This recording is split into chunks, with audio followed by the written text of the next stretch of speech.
ಪ್ರಧಾನಮಂತ್ರಿ ನರೇಂದ್ರ ಮೋದಿ ಅವರ ಇವತ್ತಿನ ಪ್ರೋಗ್ರಾಂನ ಹೈಲೈಟ್ ಕತಾರ್ನ ದೋಹಾಗೆ ಅವರು ಕೊಟ್ಟಿರೋ ಭೇಟಿ. ಇದು ಕತಾರ್ಗೆ ಮೋದಿ ಅವರ ಎರಡನೇ ಭೇಟಿ. ಮೊದಲ ಬಾರಿಗೆ ಅವರು ಹೋಗಿದ್ದು ಜೂನ್ 2016ರಲ್ಲಿ.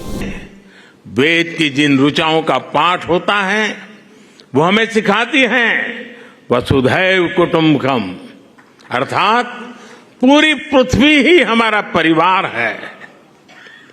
इस विचार को लेकर आज भारत विश्व शांति के अपने मिशन के लिए प्रयास कर रहा है.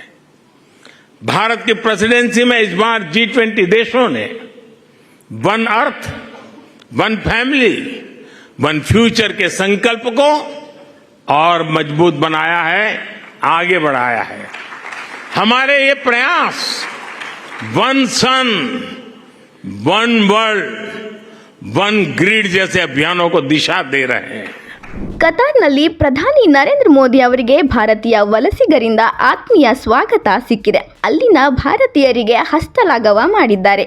ಮೋದಿಯನ್ನು ಕಂಡು ಜನರು ಮೋದಿ ಮೋದಿ ಎಂಬ ಘೋಷಣೆ ಕೂಗಿ ತಮ್ಮ ಸಂತಸವನ್ನ ವ್ಯಕ್ತಪಡಿಸಿದ್ದಾರೆ.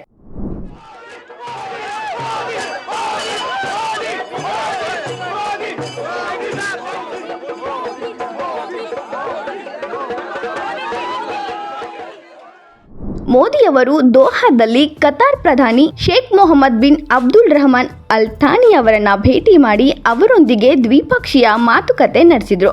ಗಲ್ಫ್ ದೇಶದಲ್ಲಿ ಬಂಧಿತರಾಗಿದ್ದ 8 ಭಾರತೀಯ ನೌಕಾಪಡೆಯ ಯೋಧರನ್ನ ಬಿಡುಗಡೆ ಮಾಡಿದ ನಂತರ ಉಭಯ ನಾಯಕರ ನಡುವಿನ ಮೊದಲ ಮಾತುಕತೆ ಇದು. ಈ ಮಾತುಕತೆ ಕುರಿತು ಮೋದಿಯವರು ತಮ್ಮ ಎಕ್ಸ್ ಖಾತೆಯಲ್ಲಿ ಪೋಸ್ಟ್ ಮಾಡಿದ್ದಾರೆ.